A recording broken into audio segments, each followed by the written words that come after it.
उत्तर प्रदेश के उप मुख्यमंत्री केशव प्रसाद मौर्य ने रविवार को कहा कि गुंडे और माफियाओं की कोई जाति नहीं होती। भाजपा सरकार में अपराधी जेल में बंद हैं।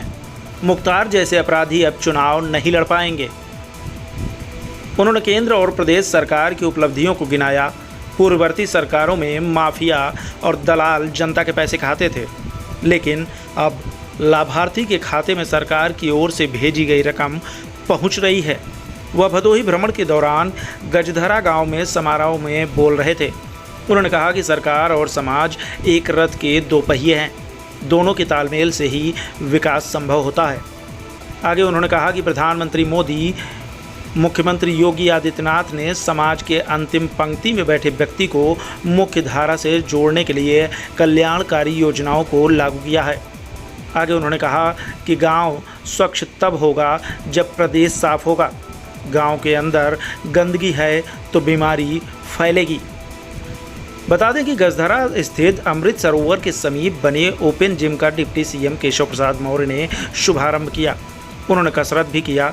कहा कि शरीर को स्वस्थ रखने के लिए हर रोज़ कसरत करनी चाहिए, इसलिए सरकार गांव-गांव में ऐसी व्यवस्था बना रही है। इसके बाद गांव में इंटरलॉकिंग सहित अन्य विकास कार्यों का भी लोकार्पण डिप्टी सीएम केशव प्रसाद मौर्य द्वारा किया गया। गजधरा में डिप्टी सीएम ने कार्यक्रम के दौरान 5वीं कक्षा के साक्षी उपाध्याय को बैग और बिंदु देवी को आवास की चाबी सौंपी। छात्रा सोनाली सिंह को स्मार्टफोन देने के साथ ही अलग अलग योजना के लाभार्थी अशोक कुमार, रेखा देवी, संदीप कुमार, सावित्री देवी, कामिनी को प्रमाण पत्र दिया गया। इसके बाद करीब 1.5 घंटे विलंब से डिप्टी सीएम का हेलीकॉप्टर दोपहर 3:37 पर पुलिस लाइन भदोही में उतरा।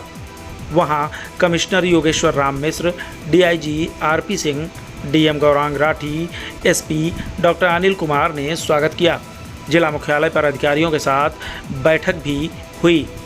आइए देखते हैं पूरी खबर हमारे भदोही संवाददाता नितेश श्रीवास्तव के साथ। यहाँ के भदोही के रमेश बिंद जी, हमारे दोनों माननीय विधायक श्री हमारे वीरानाथ भास्कर जी, विपुल जी, हमारे जिला पंचायत अध्यक्ष जी, हमारे पूर्व विधायक, हमारे जिला अध्यक्ष जी, जिले के प्रभारी के साथ और सभी हमारे जनप्रतिनिधियों के साथ आज यहाँ जिले की समीक्षा बैठक हुई है। इसमें यहाँ अभी जिले में जो नए जिलाधिकारी और सभी अधिकारियों के साथ जो चर्चा हुई है, उसके पहले चरण की बैठक में हम लोगों ने उद्यमियों के साथ बैठक की। और उद्यमी इस समय सबसे बड़ी बात है कि उत्तर प्रदेश में कानून का राज है। इसके कारण मैंने जैसे उनको सवाल किया, आपकी सुरक्षा को कोई खतरा तो नहीं? तो उन्होंने कहा नहीं, हम सुरक्षित व्यापार कर रहे हैं। क्योंकि भदोही का मुख्य कारोबार है, इसलिए ओडीओपी के अंतर्गत भी इसे शामिल किया गया है। कुछ उन्होंने मांग पत्र दिए हैं, हम उसको उच्च लेवल पर बैठक करके विचार भी करेंगे और उद्यमियों की जो समस्याएं होंगी उनका समाधान करके और जनपद के विकास के लिए कोई कमी न रह जाए, इसका प्रयास करेंगे। यहाँ मैंने यह भी जनपद का विकास तीव्र गति से हो, कानून व्यवस्था बनी रहे, गरीब कल्याण की योजनाएं तो गरीब तक बिना किसी गड़बड़ी के पहुँचे, और कहीं गड़बड़ी की शिकायत है तो औचक निरीक्षण का अभियान भी बड़े स्तर पर चलाने का निर्देश दिया गया है। भ्रष्टाचार भारत, भ्रष्टाचार मुक्त उत्तर प्रदेश, इस संकल्प के साथ माननीय मोदी जी और माननीय योगी जी के नेतृत्व में हमारी सरकार लगातार उत्तर प्रदेश को प्रगति के पथ पर लेकर के आगे जा रही है। आज हमारी सरकार की दूसरी पारी के 6 महीने पूरे हुए। कल नवरात्रि का प्रथम दिन है। मैं सबको कामनाएं भी देता हूँ। आज जिले में भारतीय जनता पार्टी के अपने सभी जिले के कोर टीम के साथ भी मेरा बैठना हुआ, जिला पदाधिकारियों के साथ भी बैठना हुआ और जिले के सभी प्रमुख कार्यकर्ताओं के साथ भी मैं बैठ करके चर्चा की। कुछ शिकायतें जो आई हैं उसके लिए कड़े निर्देश दिए गए। बुजुर्गों से जुड़ी समस्याएं हैं, वो चाहे प्रशासन से जुड़ी हो, चाहे विकास से जुड़ी हो और चाहे पुलिस से जुड़ी हो, प्राथमिकता के आधार पर उसका समाधान किया जाए। मुझे पूरा विश्वास है कि हम जनपद भदोही को विकास के नए मुकाम तक पहुंचाने में कामयाब होंगे। यहाँ जिले के अंदर पीपी मोड़ पर एक मेडिकल कॉलेज की दृष्टि से प्रस्ताव गया है, 8 मिनट के अंदर उसको नोट भी किया गया है और उसको हम आगे बढ़ाने के लिए तत्काल कार्रवाई का प्रयास करेंगे। यहाँ पूर्व में गंगा जी पर सेतु निर्माण, कुछ रेलवे ओवरब्रिज निर्माण की घोषणाएं हैं, वह भी कार्रवाई तीव्र गति से आगे बढ़े, इसके लिए भी माननीय जनप्रतिनिधिगण और पार्टी नेताओं ने कहा था, उसे भी आज निर्देशित किया गया है कि शीघ्रता से उस पर कार्रवाई करने का काम जिला स्तर से जो है तो जिला स्तर से करें, जो शासन से संबंधित है वो शासन स्तर पर हम लोग कराने का काम करेंगे। यहाँ पर मेडिसिन डिपो की दृष्टि से लैंड मिल गई है, उसके निर्माण का काम तत्काल किया जाएगा। अब जब इसकी समीक्षा की गई तो उसमें ध्यान में आया आश्रम पद्धति विद्यालय इनमें निर्माण का कार्य थोड़ा सा अधूरा रह गया था, इसलिए चालू नहीं हुआ। समय से उसको निर्माण पूरा करा कर उसको चालू कराने की तैयारी करने के भी निर्देश दिए गए हैं। हमारे जो यहाँ पे जिले के स्वास्थ्य संबंधी व्यवस्थाएं हैं उसके लिए भी हर स्तर पर, क्योंकि हर गरीब को आयुष्मान भारत योजना के अंतर्गत चिकित्सा की सुविधा प्रदान करना माननीय प्रधानमंत्री जी का, माननीय मुख्यमंत्री जी का डबल इंजन सरकार का प्रयास है और हर जो पात्रता श्रेणी में है उस पात्र परिवार का आयुष्मान कार्ड बन जाए, इसके लिए विशेष अभियान चल रहा है, पखवाड़ा चल रहा है और आज उसकी भी समीक्षा करने का काम किया गया। प्रधानमंत्री किसान सम्मान निधि की दृष्टि से भी